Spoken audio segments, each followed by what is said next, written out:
Thanks for joining us. Today we are talking about the investigative use of DNA.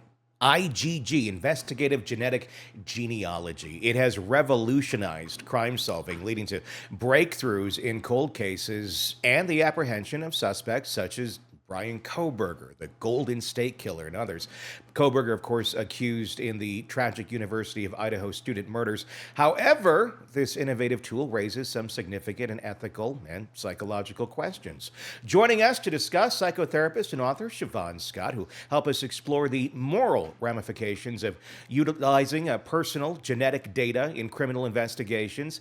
Shavaun, considering this is a very deeply personal thing in the nature of genetic information, what sort of psychological impacts might arise for individuals whose DNA or that of their relatives is used in such investigations without their explicit consent? And is it truly a real serious thing, or is it something that we just kind of have to live with going forward?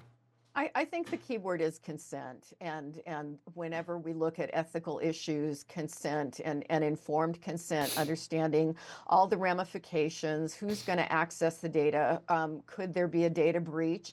All that stuff is important and relevant. It does make a lot of people very uneasy. I signed up for 23andMe the minute it went out. I wanted to understand about inherited diseases. And of course, it doesn't show everything, but it does show some significant things. And if I had a serial killer in my family, I'd welcome them tracking the person down through my DNA. So I would certainly be comfortable with it. I have given consent for it to be used in that way. But I think some people have a real issue of distrust, and there may be very legitimate concerns around that. And I think ethically we should make sure that, we have informed consent for those things. Since we now have informed consent with a lot of those databases. Early on, I don't know that it was in Yeah. the fine print. So the argument that's being made here in the Kohberger case specifically is that people who signed up for this, they didn't really know that it could be used to track down somebody, and because of that, because they were unaware, whoever put their information into the databases, because of that, it shouldn't have been allowed to be used. Now, this, of course, has been used multiple times in other cases. I mean, if you're an investigator and you're trying to solve who killed the four college kids in your town, and this is an available resource to you, and there are no laws against using Yeah. it. There is nothing there. It is still kind of the wild west of it because we don't have any sort of laws on the books to say yes you can or no you can. It's more so it's like a moral argument at this moment in time. Of course, you're going to look for it. You're going to use it if that's going to possibly lead you to the killer. They don't necessarily know at that moment in time it will, but it's another tool that they can use, which they did, which led to Kohberger's father, which then, of course, led to Kohberger. And we got that super, 100% match once we got Kohberger swabbed. They compared it, and it was, yeah, this is the guy, at least the guy who has the DNA on the knife sheath. The argument now on the part of the defense is everything should be thrown out because if you didn't do that, if you took that out of the equation, nothing else would have happened. You would never have basically found the guy.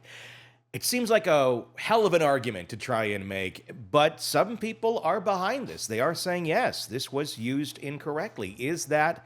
Do you think that's accurate? Because again, this is kind of a moral, psychological argument. Some people are going to say, just like you, if there's a killer in your family you want to know. I completely agree. But some people, they don't. Yeah, I find it, an interesting article. It's like, here's hard scientific evidence that's well understood, well documented. You can trace the genealogy to specific individuals in this way. If we look at morality, I think it's a lot more important that we catch people like this before they go on and commit other murders. I would tip the scales in that direction. I think, yes, there are privacy concerns and we need to address that and have transparency and informed consent. I go along with that. But at the same time, if I were, going to look at what tips the scales here, it's like getting these people out of the midst of us wins the battle. Is this something where it's just kind of a level of paranoia? I mean, there's always some level of paranoia that people have over really kind of any sort of new Yes. technology Yes. that comes out. Is it rooted more in that, and probably baselessly rooted in that? My thought is, well, if you have nothing to hide, then who cares if it's out there? Now, one could argue, and I had this conversation the other day with a PhD professor who's really big into this, Dan Crane, and he's bringing up the point of, okay, well, what's the limits here Yeah. to it? Like, can we use it for lesser crimes, all the Right. way down to jaywalking, which I don't think anybody's looking at DNA for jaywalking, but No. lesser, somebody robbing a store, somebody breaking an entry. I mean, insert something here that's not murder. Yeah. Should it be used there, or should there be a bar on this where only these type of crimes qualify to use this sort of data? Yeah, it takes so much time and energy to do this kind of tracking. Hmm. Yeah, I think there would be a natural limit on how much energy goes into petty crimes. But I think we could draw the line at violent crimes, Hmm. where somebody has been murdered. And I think most reasonable people will go along with that because you mentioned the word paranoia. And Hmm. yes, I know people who still won't buy something online because Yeah. they're so afraid that their identity is going to be stolen. And, yeah, we're all going to be on the continuum with how worried we are about privacy. Other people were worried about somebody stealing their DNA data and doing something nefarious with it. I don't think my DNA data is all that unique or interesting, for Hmm. somebody somewhere to try and take it and do something with that data. I mean, which I think is probably an impossibility anyway. It's just data. But you find all kinds of fears when there's new technology. And I know people that won't have microwaves in their house. I mean, it gets kind of nutty. It does. Um, my mom was that way for a long time with online shopping. I think she still is to a certain extent. She also Hmm. has I think she covers like credit cards in tinfoil or Yeah, something. Yeah, because somebody's going to come in, because you always hear about that. Somebody scanning your wallet, right, or your right. purse. Like, it doesn't happen. What would you say to somebody like that, where they're feeling so insecure and so scared of somebody stealing something from you in really a way that it's out there to find a solution to a problem, find a criminal Hmm. who did Hmm. a violent crime of some Hmm. sort. When you're talking to someone like that with kind of the irrational fears, what do you say to them? How do you try and calm that down? Is there a way, from a psychological standpoint, that you take with individuals like that? I think, it's important to not laugh at them or denigrate them, which, with some of this stuff, it can be rather funny when you hear the I, fears. I'm guilty of that. Yeah, well, so am I, especially when it came to the microwave, Yeah, yeah, yeah. It's like, get over it. But acknowledging, usually trying to get people to listen to you, you acknowledge that it makes them nervous and you can acknowledge the anxiety and then just explain the basic facts. And there's going to be a percentage of people that are convinced by that, but a lot of people, if they have this heightened level of paranoia and that's just the way they go through their life, they're probably not going to listen. They're still going to be opposed to it. But a person that's that anxious is not going to do a DNA test just because of those factors, I think.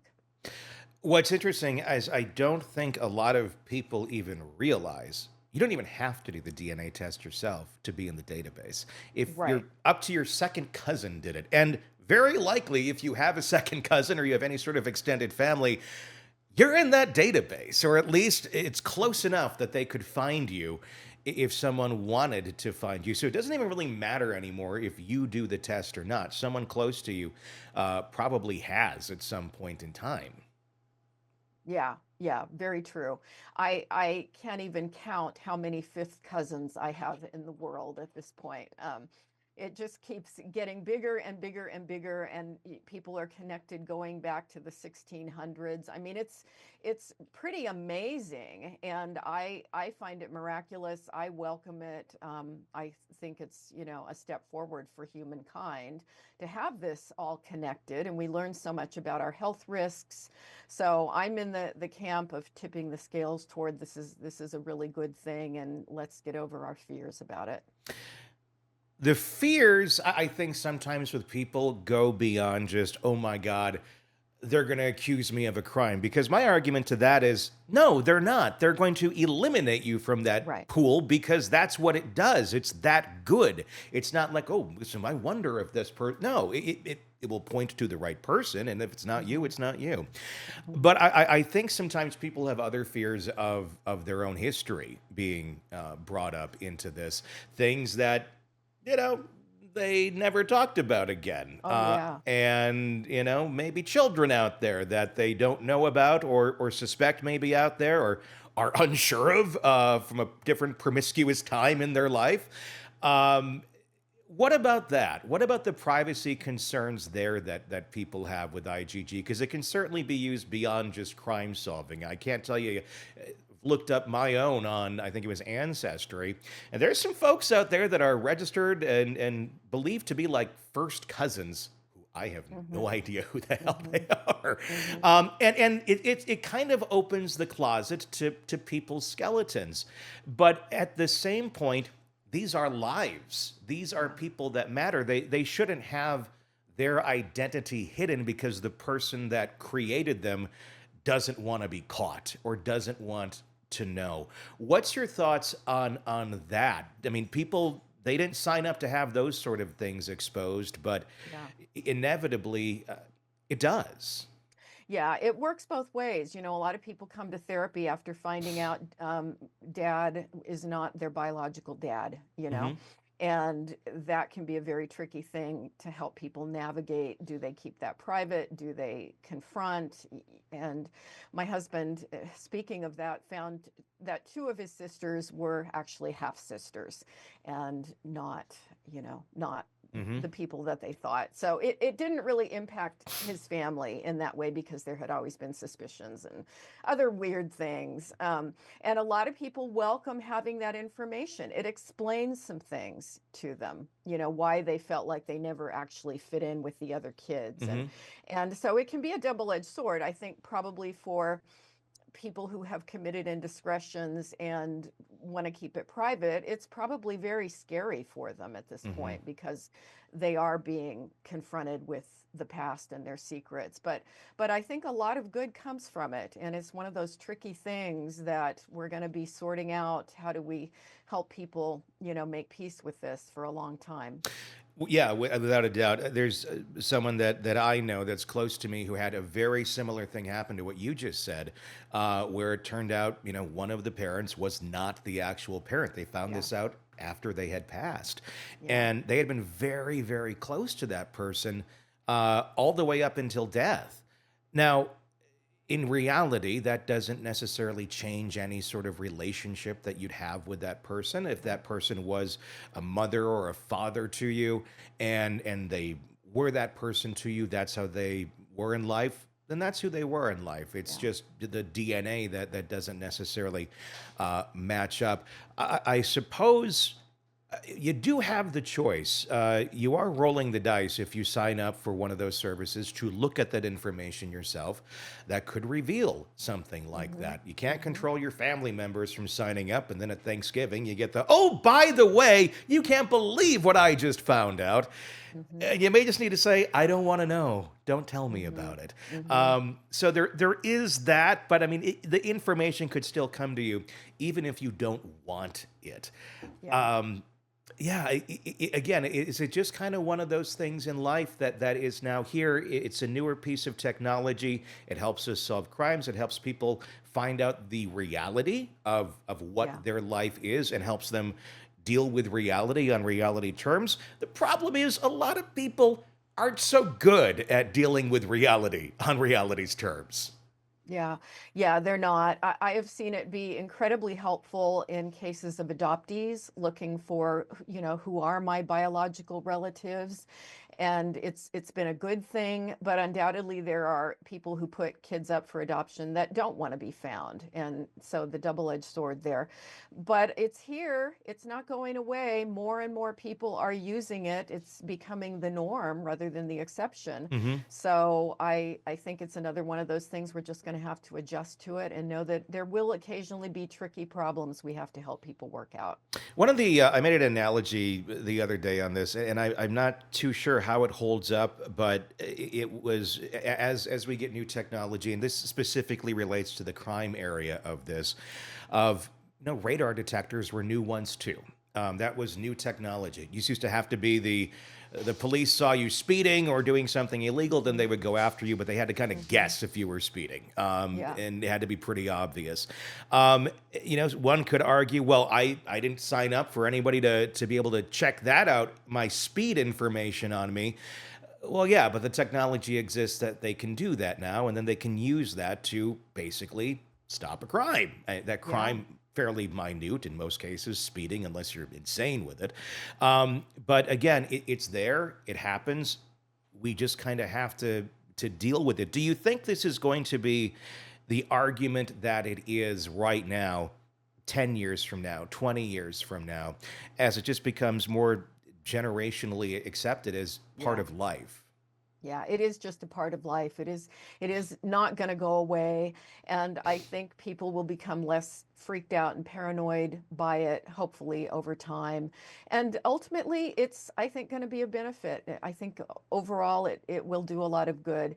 And yeah, speaking of radar, what about those cameras at intersections? How unfair is that? I've Oh, been yeah. tagged a couple times that way. Yeah. Sure. I mean, it's one of those things where we have weird laws where audio seems to be the big one in most cases. I think in most places you can be filmed without your consent. Now, it's one thing if you're going to use it commercially or something, but you can be filmed without your consent. And that's one of those things where, people can be mad at that too. And you could, I guess, theoretically get legislation in place that says that you can't do that. I don't think it would ever pass anymore because everybody's got a camera and everybody's filming Hmm. everything everywhere they go. Hmm. Um, but again, it's kind of part of life as it is now, and whether you like it or not, it's there. It can be used for good. I guess it can be used for bad in some I don't even know ways Yeah. quite yet. Yeah. But it is what it is, and it's likely it's going to be here to stay. Yeah.